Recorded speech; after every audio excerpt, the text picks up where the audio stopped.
I'm about to present you with just 5 minutes of edited clips from a Chinese government-created documentary. So, yes, it is in a sense propaganda, but I think most of you in the audience will be shocked at the extent to which even this propaganda reveals that the Western mainstream press has been lying to you, lying in recent months, but really now lying for many years about the nature of the political problem in Xinjiang, and this may lead you to question the extent to which the Western media has also been lying to you about the nature of the solution, however brutal, however inhumane, that the Chinese government has been implementing in the same territory. After these few clips, I'm going to have a few reflections on why it is that misinformation and outright lies dominate Western journalism on the politics of Asia, and why it is that I have absolutely no hope that things will get any better in this field in future. Over the years, this border area of Aksu Prefecture in the Xinjiang Uyghur Autonomous Region has been the scene of the war against terrorism. 就20几名暴恐分子，却整整耗费了我们56天的时间。In 2015, an armed gang attacked a coal mine in Baicheng County in Aksu. They killed 16 people, including 3 policemen, and wounded 18.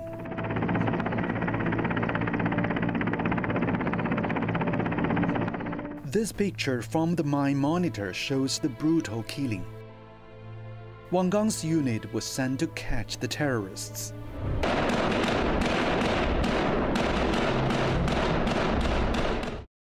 Jihad qilmaymiz, jihad qilib o'lib ketsak, jannat kirmaymiz degan.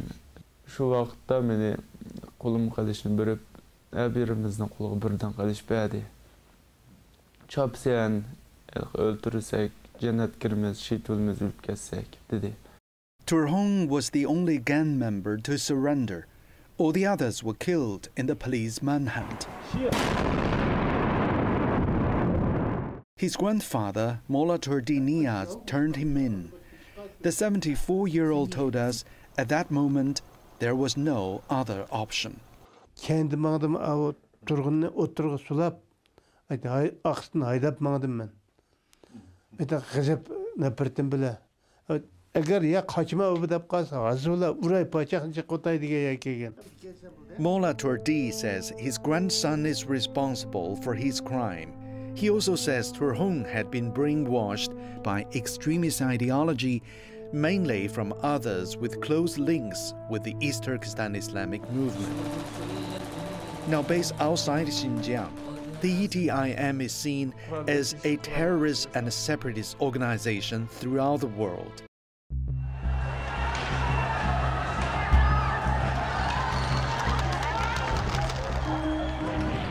Chaos was rampant in China's westernmost region. Violent attacks were targeting civilians of all ethnic groups. Explosions were frequent in almost all parts of the Uyghur Autonomous Region. Xinjiang became a battlefield in China's fight against terrorism. April 30th, 2014, at Urumqi South Railway Station. A knife attack and a suicide bombing. 3 people died and 79 were wounded. This selfie video shows Rashid making explosive devices before the attacks. He was the main suspect. Rashid learned to make IEDs from an online video produced by the East Turkestan Islamic Movement, or the ETIM.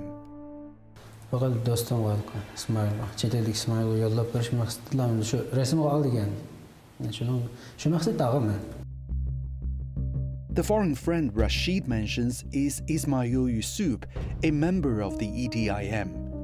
Ismail Yusuf introduced him to 2 associates to carry out the suicide bombing. Both of the men died. 司马懿师傅是境外恐怖组织的东运营的成员，他在境外直接指挥，将内呢由习近平等人直接参与并制造了此案。 According to the police, Ismail Yusuf was the black hand of the April 30th attacks. He used religion to recruit members, taking spiritual control over them. He then asked them to carry out violence while he hid outside the country. China's police say the April 30th attacks were typical in Xinjiang. In December 2003, China's Ministry of Public Security outlawed the EDIM. It was the first time the government formally recognized that a terrorist group was operating inside the country. Hassan Maksud was killed by Pakistani troops in the same year. But the terrorist activities have continued. Throughout the years, the EDIM has taken credit for a series of attacks in several Chinese cities. These include the 2013 Tiananmen Square car bombing and the 2014 slashing and hacking at the Kunming railway station in southwest China. Chinese police say these are not isolated incidents. Before the Tiananmen attack, the terrorist group pledged an extremist campaign on a barren hill on the outskirts of Urumqi. And soon after the Tiananmen attack, a radical Islamist group claimed responsibility and warned of future attacks in the Chinese capital. Beijing Tiananmen meydanida mashina fidoilik amaliyoti olib berishga muvaffaq bo'ldi.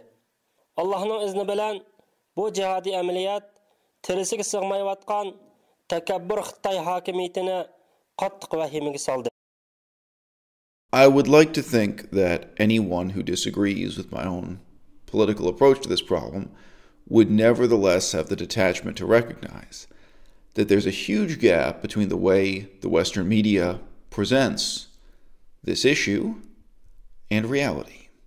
There is such a huge gap between Western media bias and reality with a case study like this that even a very casual viewing of the other side of the story presented by the government of China is enough to really set off alarm bells, to really make us apprehensive. And of course, what's going on here is much more than just bad journalism. Anyone who's just been casually interested in this issue will now start to question, well, isn't it a problem that the Western media has so totally distorted the importance of the situation when they're presenting it to politicians? And when politicians are kind of mirroring back, they're kind of echoing back the assumptions of the journalists, in their own attempts to sort of pander to the audience to get approval from the crowd. There's a problem here with the message presented to the general public. There's a problem with the message that's presented to politicians, and then the message that comes from politicians in the Western world, because the politicians themselves very rarely do research. They are, for the most part, dependent on the journalists as their only source of information. So we have a society in which it's not the case that politicians are providing journalists with the facts. Politicians tend to make statements courting public opinion that are derivative of whatever the assumed facts are that the journalists are then currently trading in. So this is a widespread and deep problem, and I have to admit, it's not new. However, I do think we now live in an era when this problem is getting worse, and it will in future get worse still. I'll outline briefly why that is. I use this term ambulance chaser a great deal, and the image of an ambulance chaser is of a lawyer who sees some accident, sees some disaster, and just decides, this is my chance to get famous, this is my chance to get on TV, this is my chance to make some money. And so they run after the ambulance, they chase after the disaster, the accident, whatever it may be, without understanding anything about the situation. So, I mean, yes, it's originally an idiom used about a corrupt lawyer who's just trying to get famous or make money or just trying to get his face on the evening news, and who's getting involved with a complex situation without knowing who's to blame, who even caused the accident or what the problem was, who's the good guy, who's the bad guy, or how complex the situation may be. But I use the term more broadly to describe a lot of the behavior I see both among journalists and politicians, public figures of every kind. It seems to me that in modern American culture, to some extent in Canada, England, and so on also, there's this terrible, despicable tendency for people to just throw themselves into any controversy with the presumption of their own moral superiority and the presumption that they're doing something morally positive in repeating what may be really false and harmful information to the audience. So as I've already described, there's a process here whereby the people who present themselves as leaders of public opinion are very often really followers. The President of the United States may just be passively repeating things that he read in the newspaper that morning or that he heard from a TV station like Fox News with the current president. But past presidents, they read other newspapers, but they could be just as derivative in their thinking and in passing on to the public as fact assumptions that may be really dubious in their origins, that may be the result of very little research and certainly not of informed opinion. Now, what's the cure? What's the way out of that? Well, the way out is to have people with real expertise doing real original research. And the problem is that that costs money and that the expertise required, including just the ability in languages, I would say is many more years of hard work and much deeper and broader hard work than the type of work that goes into becoming a medical doctor. How many years and how much money does it take for someone to become a normal general practitioner or general medical doctor, general family doctor, maybe working in a shopping mall? Sorry, I see doctors' offices in places like shopping malls sometimes. Doesn't matter much if it's in a hospital or a shopping mall. Medical doctors, as you may know, tend to deal with the same problems again and again. They have a very repetitious job, and about 25% of their time is spent doing paperwork. The impression you get of the life of a medical doctor from watching Hollywood movies and soap operas might be much more dramatic and interesting than that. But if you just pause and reflect on it, being a medical doctor, the daily tasks of dealing again and again with complaints of diarrhea and acne and obesity, joint pain, the most common ailments in any given demographic, in any given jurisdiction, coming in again and again. And of course, the almighty common cold, the occasional broken arm. We tend to very much glamorize how much education is required because the cost is prohibitive. But if you spend $30,000 on tuition every year, in some cases people spend $50,000 on tuition, but you can look it up. Nevertheless, a medical doctor in the United States of America can expect to earn $200,000 a year every year after they finish that degree. So it just doesn't seem like too much of an imposition to require them to go through so many years of training. Now, if you started with a white American who spoke no language other than English and was born and raised in New Jersey, and this white American, let's just say he was very talented in philosophy and politics. Let's just say he was a white American from New Jersey who had some aptitude in that area. He said, hey, you know what? We want to put the money into training you so that you really are prepared to be an expert, to do active research and to offer informed opinion on complex political situation in a place like Xinjiang, China. How many years and how much money per year do you think it would take for that hypothetical gentleman to become profoundly fluent in Chinese? Fluent enough in Chinese that he could read newspaper articles and political documents from the Chinese government and evaluate verbal statements given by Chinese politicians. in Chinese, and how long would it take him to build up the ability in the Turkic language spoken in Xinjiang so that he could, say, listen to radio stations in the local language, which is completely unrelated to Chinese, by the way, whole different field of study, many, many years of hard work there, so that maybe he could even listen to recorded telephone conversations, do this kind of intelligence evaluating work. And how many years would it take for him to gain a nuanced, balanced knowledge and understanding of just what was going on in local politics? I have to ask myself these questions all the time. It's so much work, and do you want to do the work just to be at the level where when someone mentions a local politician's name, not the prime minister, not the president, not a major politician, but some local person who's in the administration that comes up once in a while, where you have the knowledge, oh yeah, I know that guy.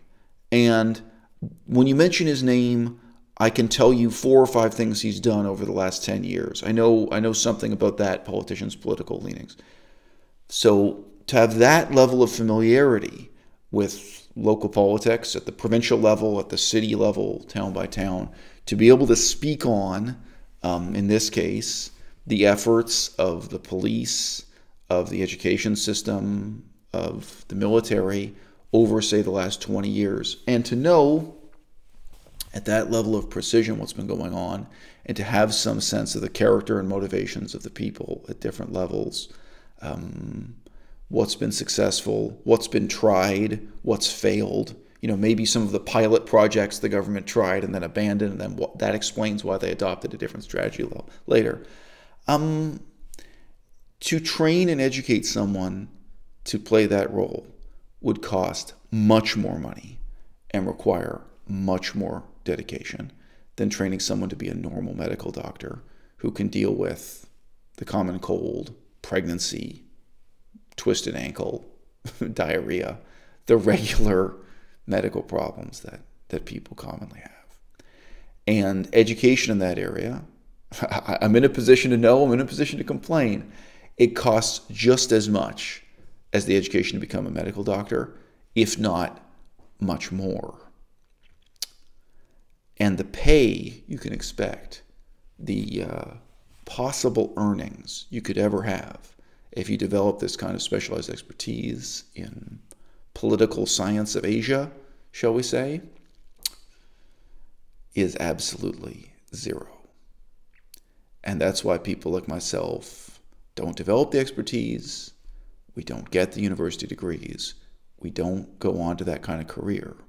It's very easy and very lazy to say, well, everyone's entitled to their own opinion. Not everyone is entitled to their own facts. What we need are people who are capable of carrying out original research. What we need are people who are really capable of presenting an informed opinion. And given the economics and given the difficulty of accessing any kind of meaningful education of this sort, that it's not going to happen. The situation is going to get worse and worse and worse.